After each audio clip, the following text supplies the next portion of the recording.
夏侯旦这家伙，什么时候变这么怪的？半月楼吗？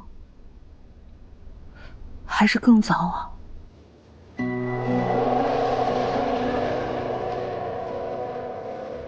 难道这就是传说中的吊桥效应？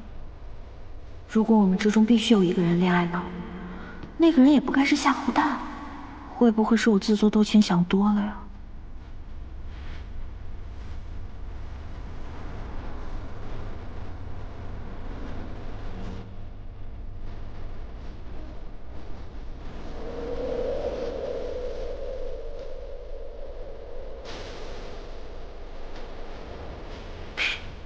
于婉英啊，于婉英，你清醒一点，不要恋爱脑。他在意你，是因为这是一场生存游戏，而你读过剧本，价值高于其他人而已。而他只是在险境中，不得不与你建立更亲密的连接。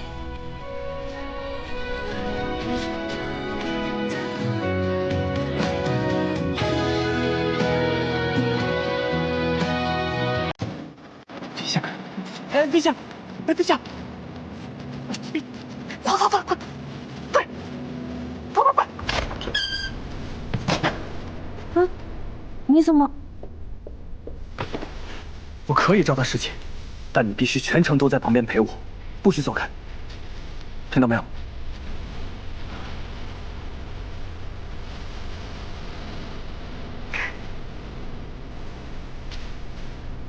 你笑什么？你放心，蛋总，我们本就是一根绳上的蚂蚱，我会帮你到底的。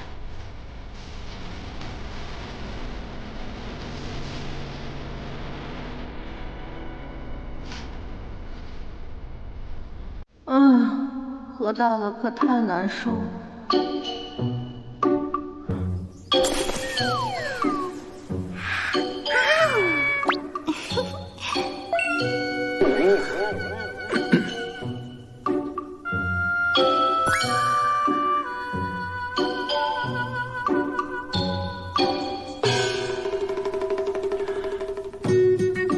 谢妃，到朕身边来。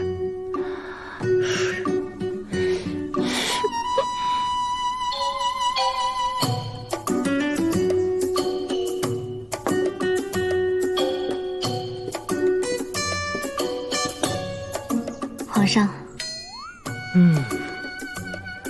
真美。哎呀，皇上，花朝宴要到了。你有何打算呢？太后娘娘，花朝将至，百花争艳。如今我大夏国国泰民安，一片生机，所以臣妾觉得，咱们各位嫔妃们应该各尽所长，为国歌颂，尽一份力，对不对？说得对，臣妾亲自采摘100种鲜花，特意制成了百花糕，味道非常好。臣妾从去年就开始准备了，绣了一幅8尺长的花开富贵，等到花争艳的时候呀，刚好能绣完。臣妾经过多年的研究，终于培育出了新的品种。我一件事花这么多心思，他们倒是乐在其中。这么一想，当一个纯粹的纸片人至少很开心。我确实知道越多，烦恼越多。你们都有心了，哀家甚是喜欢。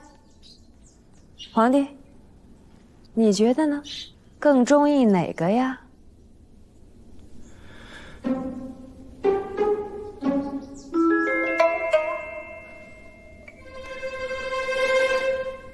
昨夜，谢妃在朕寝宫里跳的那些舞，甚是不错。我还跳了舞，我完全不记得了呀。到时就让谢妃献舞吧。皇上，就这么定了。娘娘，可是我身体不适。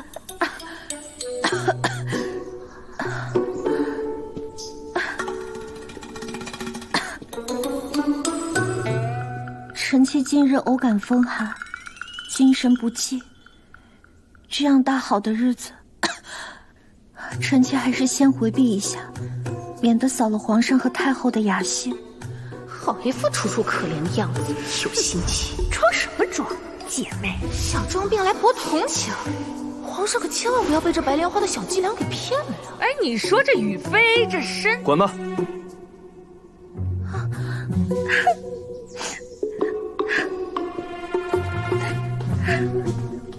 可惜啊，本来是装可爱，谁知道真可以。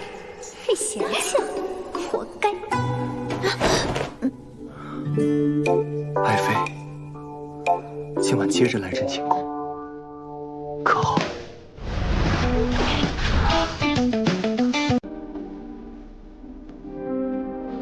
他是我的父母，那夏侯旦呢？他不会的，为什么？因为就连我都在犹豫，要不要和他结盟，他却一直坚定的选择我。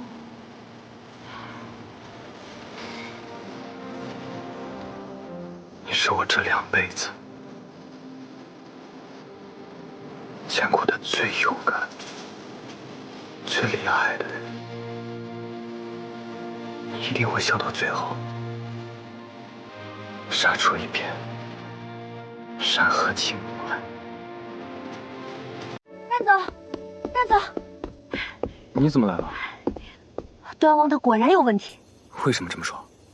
徐瑶的这本书把他的计划记录得这么详细，如果夏侯伯真的是站在最高层的话，这本书怎么会落到我们手里？假设他是故意让我们发现的，这对他又有什么好处呢？想要打败你，最简单的方式当然是什么也不让我们知道。还有，他如果知道我是穿来的，怎么不直接问我，反而几次三番的试探我？而且我今天和他见面了，我说到我们都不是一个物种，甚至都不是一个次元的时候，他明显迟疑了一下。这说明了什么？说明他展现的主动行为，可能只是通过某种方式观察到了我们几个的异常。在他的眼里，我们可能就是那种能预测未来、开了天眼的半神。而且他觉得我们3个是同类哦。你、我、谢永儿。所以他不信任谢永儿，也不会信任我和你。这么说，他还是个纸片人。我还是得想个办法，好好试一试他。哦，对了，我们是不是得赶紧找到那些学子了？笑什么？你跟他私下会面的事情，就这么告诉我了？我跟你说了这么多大事，你的关注点就在这儿。我都听到了，但我觉得更重要的是，要不要吃火锅？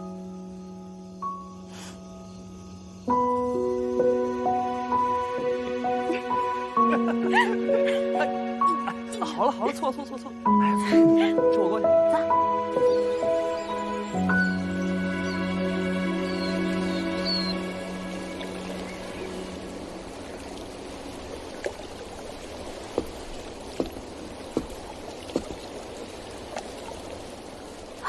怎么还没来啊？不会反悔了吧？哎，考生的姓名和特点你都记熟了吗？这可是决定咱们于丹组合生死存亡的一战。放心吧，小问题。手拿把掐。那你怎么忽悠他们来的？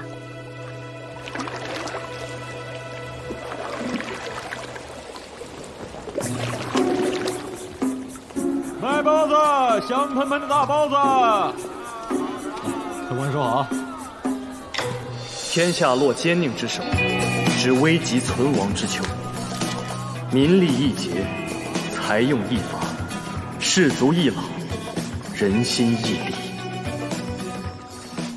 各位平生不得志，铁马金戈非我求。兄台，好诗啊！我这儿也有一首，帮我看看。君子见机，达人之命，老当益壮，应以白首之心，穷且益坚，不坠青云之志。忠烈之士沦亡殆尽，内忧外患相人而起。朱学子寒窗苦读数十载，隐忍守义于乱世，有过人之见。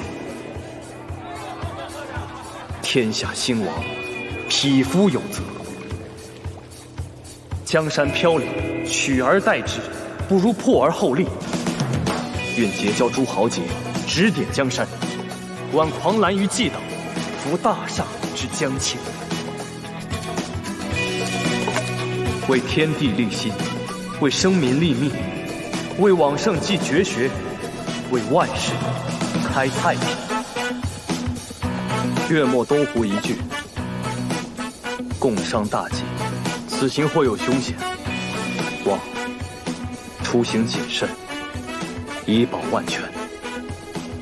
哎，总裁就是总裁啊！这文采，我这个社畜真是自愧不如啊！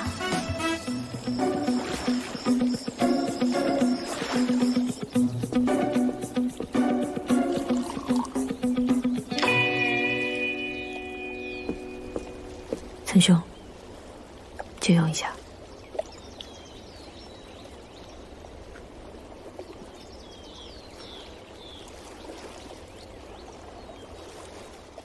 我等前来赴约，是有感于信中所言，粤语知音一叙。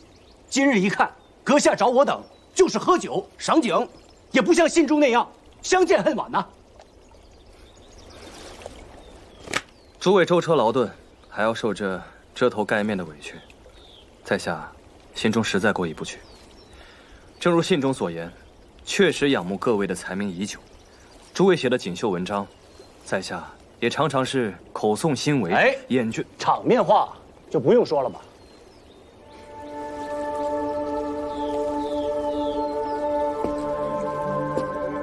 建官立国，所以养人也；富人取财，所以资国也。凡国之赋税，必量人之力，任土之宜。这是李兄的文章。涿州李云熙，博学广智，为人高洁，刚正不阿，直言不讳。若长户部，其世事锱铢的品性，定能震慑群孽。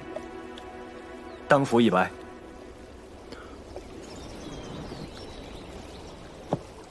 倒是做了一些功课啊。并州杜山，鸿渊一曲，动天下。若长礼部，自会让大夏风清气正。不敢当，不敢当。治河之要，首穷其理，变通考量，全以人情。而兰兄写的河韵，可谓是深入浅出，字字珠玑。若长工部，大夏人口资繁，指日可待。杨兄机灵变通，擅长算学，时移世易，如今吏部正需要你这等人才，方能不拘一格，选贤纳能。我干了。汪昭兄淳朴素直，令人一见便心生好感，将来或许能入鸿胪寺，斡旋于各国之间。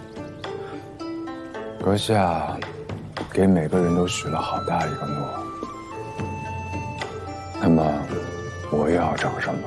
民以食为天，岑兄若为农官，则更是万民之福。如今西北大旱，西南大水，我近日找到了一部西域典籍，有一作物可抗倒伏，耐涝抗旱。若有机会，愿与岑兄彻夜详谈。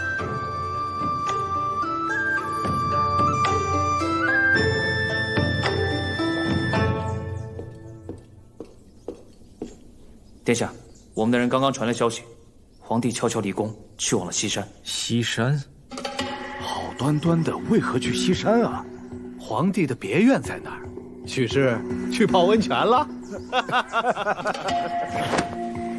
两位莫要玩笑了，最近皇帝频频出宫，前几日还坐着车辇绕城外3圈，可又什么都未做就回来了，不觉得奇怪吗？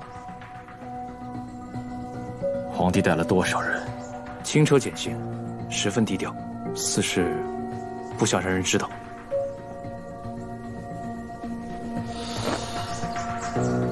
若是如此，我们何不趁此大好机会将其……你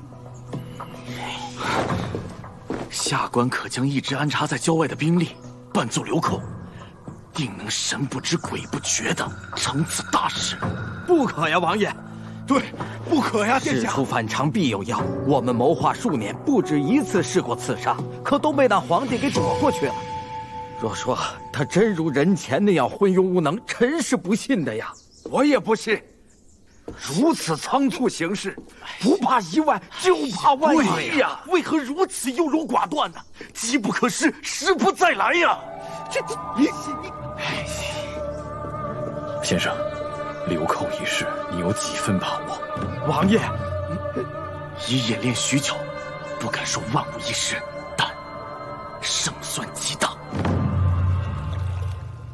什么户部、刑部、吏部，胡乱的许诺了一通，不知道的还以为你能做得了昏君的主呢。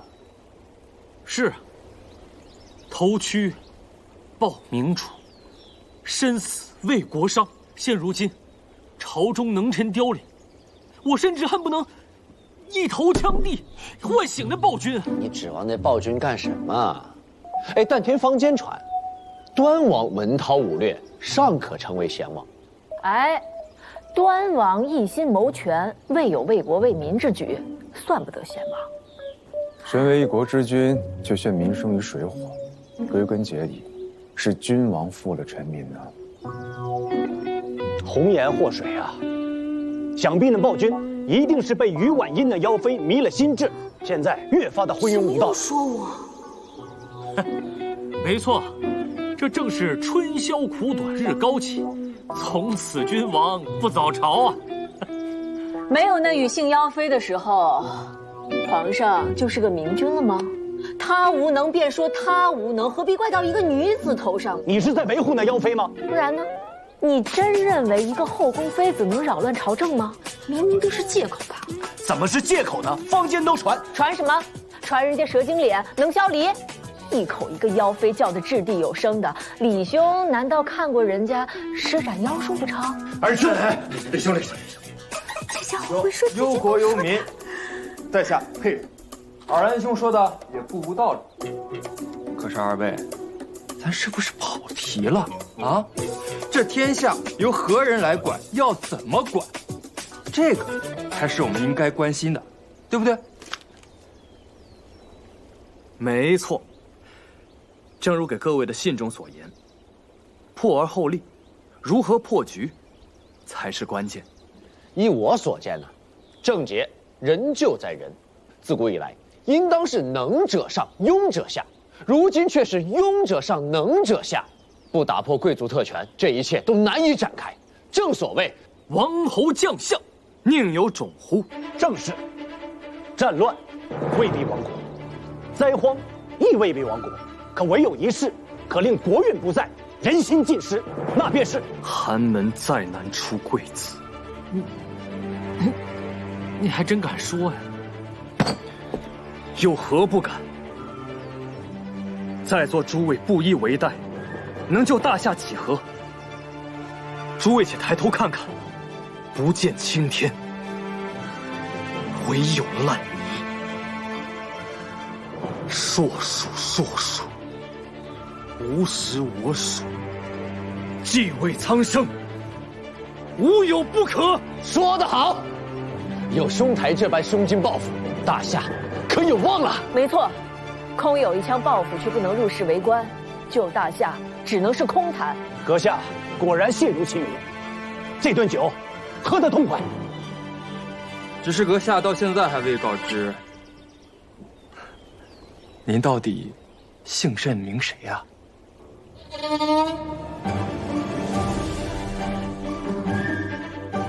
来了，终于来了。毕姓夏侯。此等贪图，莫不是敦？要令杜兄失望了。单名一个“淡”字。至于这位嘛，就是方才各位口中所言的祸国妖妃于婉音。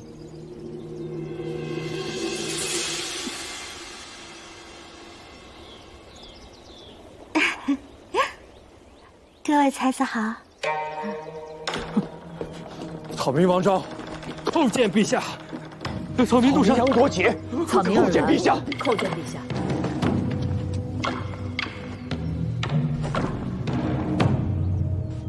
你要跪便跪，拉我做什么？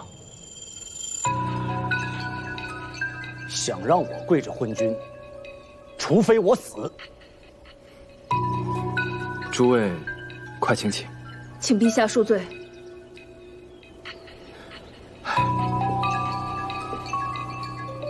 诸位只知暴君苛政，鱼肉百姓，殊不知这10数年来，朕的皇位早已被架空了。如今的朝政，半数由太后把持，半数由端王左右。他们以大夏的百姓为赌注，一场接一场的豪赌。朕虽心如刀割，只能装作暴君，好以自保性命。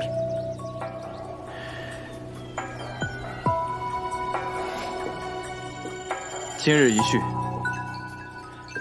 是想向诸位抛开我这颗拳拳之心，希望诸位知我之苦。陛下既有此心，为何不整顿科举，广纳人才？为何要我等形同做贼，避人来见？如此纳才，未免有失君仪吧？有太多双眼睛看着我了，单是动一动科举，就会受到多方的阻挠。若不是暗卫四处搜罗，你们的锦绣文章根本到不了朕的案上。朕也只能暗中联系，才能将各位送到合适的位置上，大展宏图。所以，方才许下之事，诸位应知，并不是什么空口白牙的画饼之言。当然，我也知道，以朕的片面之词，很难在一朝之间，让诸位的赤子之心转向于朕。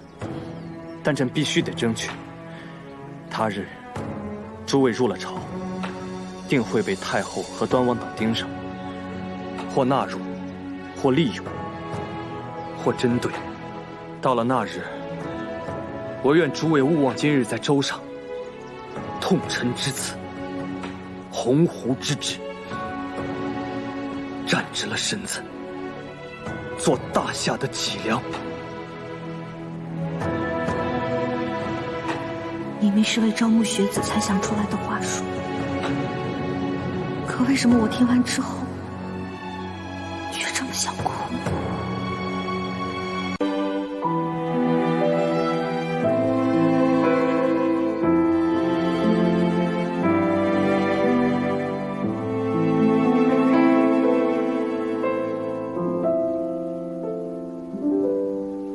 跟他们比，我不多。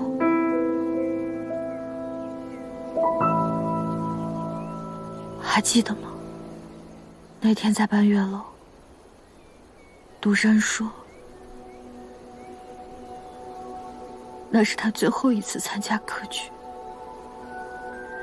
他的那首诗，才刚刚在京城中传开，刚给他希望，就遭此结局。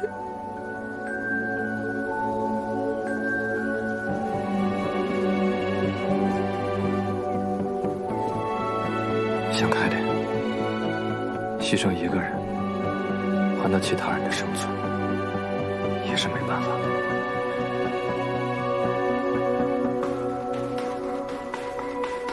夏侯伯，无论他是遇见的，还是追踪到这儿，来了就杀人，还当着我的面杀。他无非就是想震慑我这个突然想反抗的皇帝罢了。我还在想，他在设定里是有多凄惨的过去，是有感于朝政腐败，才想要夺取皇位。但刚刚他想要杀的人，都是未来的肱骨之臣，是社稷栋梁，是稳住大夏的最后希望。如果他是纸片人，那就是在滥杀无辜；如果他来自更高层，明知道他们是谁，还要下此杀手，那就是为了自己乱世枭雄的未来，提早在旱灾中宣判了无数人的死刑。我于婉英绝不允许。既然都说我是一代妖妃，那我就妖给他看。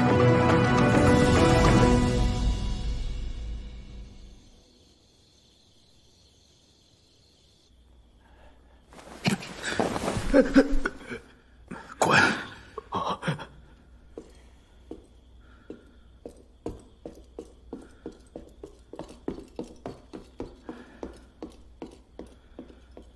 王爷，留下来的什么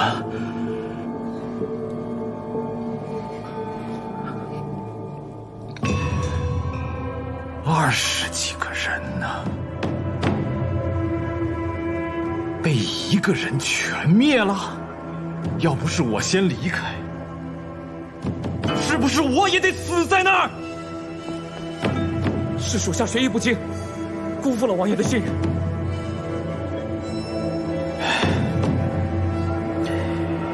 船上人的面孔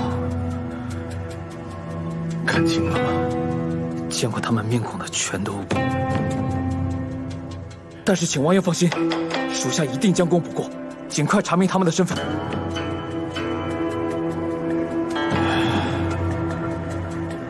范大人，西山那边，什么发现呀？下官带着我们的人拦住了车辇之后，才发现陛下早已调了禁卫军，提前埋伏在那儿了。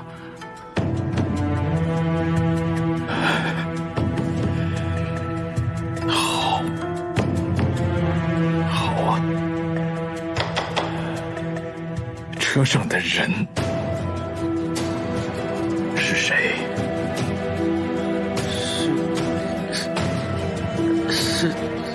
是谁？是安公公。废物！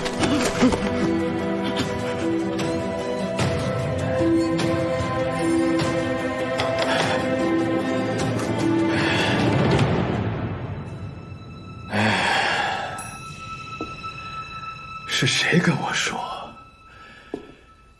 机会千载难逢，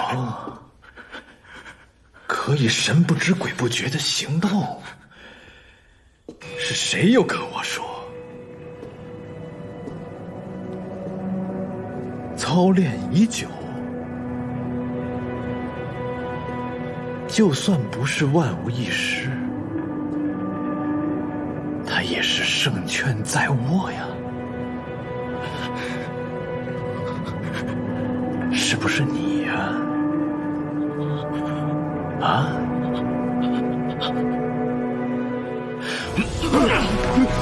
不要！敌人！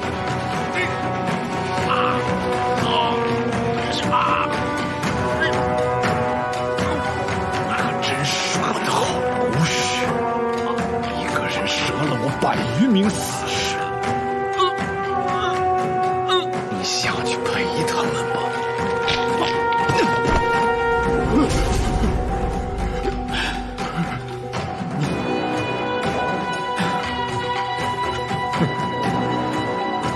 夏侯丹，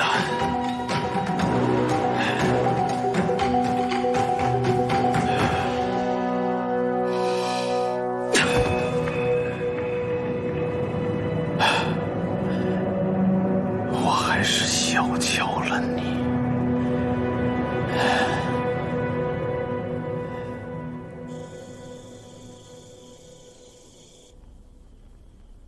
还在想今天的事儿啊？我刚才冷静下来，更加确定了。确定什么？端王他一定是一个纸片人。怎么说？西山和东湖相隔那么远，端王兵力有限。如果他是上帝视角，明知道我们在东湖，为什么要派大部分兵力去西山，围堵我们的替身呢？他也没有十足的信心。没错。而且在东湖埋伏我们的人数量不多，明显准备不足，不然就不会是只折了一个学子的事了。对啊，而且在东湖的时候，他们明显没有预估到北叔的战斗力。就像你说的，在我们面前杀人，原本就是为了威慑，没有理由败北啊。要是说连败北都是计算好的，我是不信。所以，端王一定不会是比我们更高一层的存在。他露馅了。坏了！怎么了？露馅的可能不止他一个。还有谁？你那身虽然很燃，但可能在他那暴露自己了。就这点事儿啊？就这点事儿？你的人身安全可是头等大事。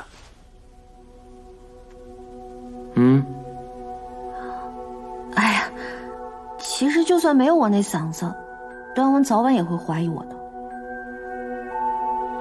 但我还是想不明白，我们的计划到底怎么传出去的？行程只有北周和安卫知道，但原文里他们是保护我到最后一刻，所以不会是他们。学子们在赴约之前根本不知道我们是谁，所以也不可能是他们。那会是谁呢？其实除了刚才那些人以外，还有一个人有可能泄密，那就是夏侯惇他自己。就像他说的，牺牲一个人，换得其他人的生存，也是没办法的。牺牲一个纸片人，换来更大的利益。毕竟他似乎也没把纸片人的命看得有多重。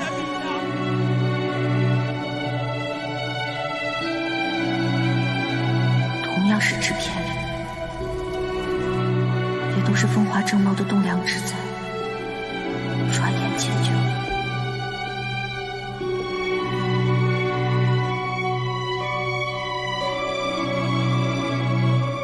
我是不是想多了？要是他也不靠谱，这宫里还有谁能信得过呢？想什么呢？没什么。这件事情我会慢慢查。你受伤了，得好好休养。你可以走了。啊？你忘了你失宠了？谢婉儿快来了，走吧。哦，对对对，那我走了。哎，等等。你手上的伤怎么解释？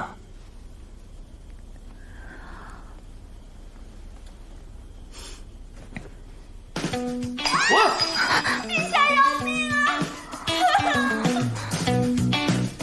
咦，这是哪个眼睛歪着长的太医缠的纱布啊？缠成这副鬼样子。哎，也就还好吧。陛下怎么可以这样？只见新人笑，不闻旧人哭。就算是老爷有错，也不应该迁怒娘娘吧？嗨，不过就是被摔碎的茶杯划了道口子，这怎么能怪皇上呢？可是我明明看到了。嬷嬷，我突然想喝甜粥，能帮我做一碗吗？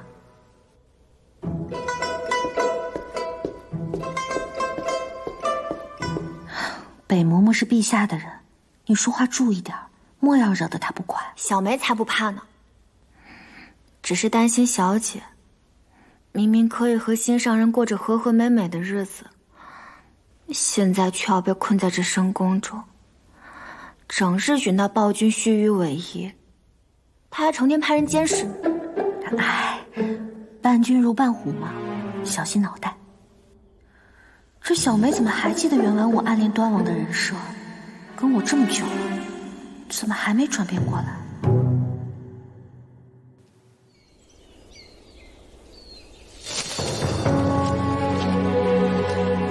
杜兄，平日里你总嫌我抠门，今日我买了最好最贵的花雕酒，在那边多喝点。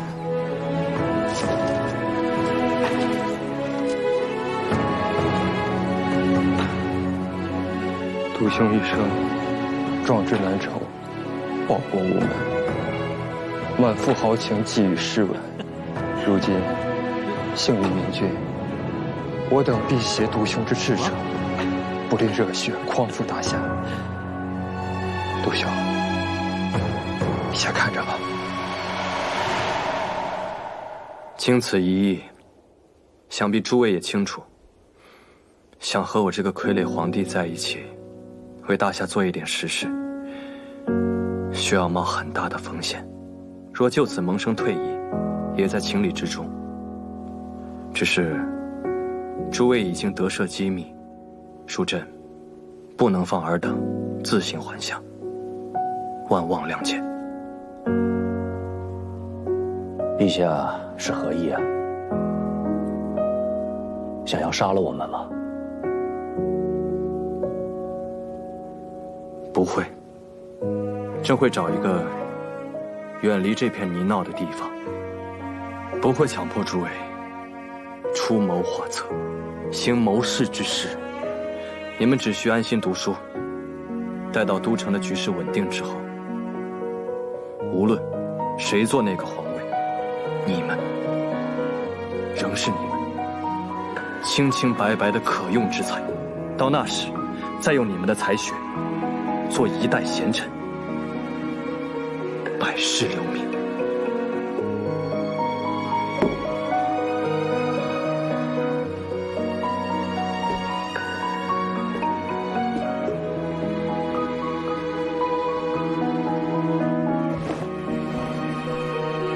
臣杨卓杰，臣汪昭，臣李云熙，臣尔兰，愿为陛下效犬马之劳，只为大夏国泰民安。怕你时日无多，忙不起来。唯愿目睹大夏忧而复明。吾等愿鞠躬尽瘁，死而后已。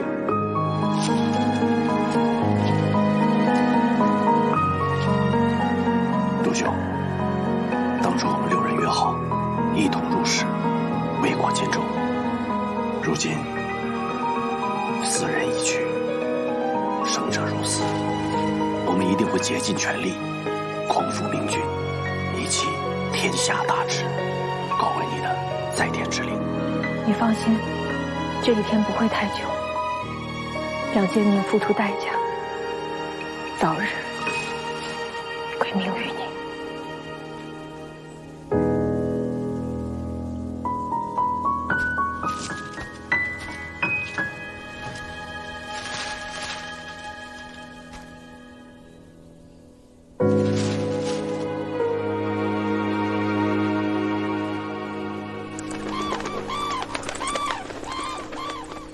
今天天气好，你们陪着哀家，哀家甚是欢喜。太后娘娘，你看，这是我特意为花朝宴设计的插花，全都是最名贵的品种，寓意是花开富贵。此花确实是名贵呀，可是怎么搭配在一起，看上去有点杂乱无章啊。那娘娘您看看我这个吧，这是一水的茉莉，香气袭人。您闻闻。茉莉果然是清香，可是看上去怎么有点平淡无奇，显得有点寒酸呀。那娘娘，您看，兰花喜不喜欢？空谷幽兰，气质非凡。兰花确实是清雅，只是要考虑寓意，毕竟是摆在皇宫之中，要有大气磅礴之气。是。一位才子的性命不过一捧野花，可为博权贵一笑，却要费尽心思，劳民伤财。谢妃，你准备了什么呀？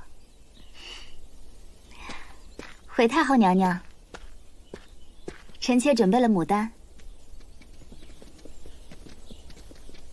牡丹？这也太普通了吧，是吧？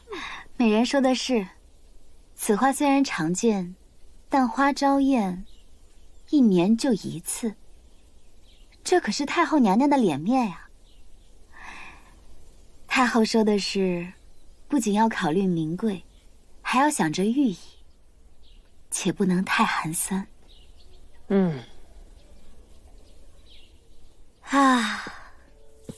美丽的牡丹，百花攒簇，倾城艳光独占。牡丹，众香凝翠，盛世堂皇尽展。纵言您娇柔寒露，但温婉便如春风送暖。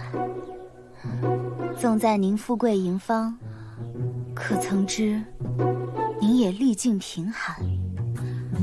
寒雪风尘之时，您正暗运希冀万千；东风拂面之际，您把富贵洒满人间。啊！这么长一段就水灵灵的念出来了，这马屁拍的也太明显了吧！好诗，以花喻人，含而不露。谢妃，你可真是腹有诗书气自华呀！难怪皇帝这么喜欢你。谢太后娘娘夸奖。不像有些人上不得台面呢。怎么啥都能捎上我呀？什么花朝宴？我看是吃饱了撑的想花钱，老百姓饿得连饭都快吃不上了，他们还有闲心搞这些。哎，这也不是回宫的路啊！奴婢看您低着头往这边走，就没敢喊您。我说呢，那咱们……妃娘娘，这皇宫这么大，怎么走到哪儿都能碰到他？真是倒霉。王爷，娘娘，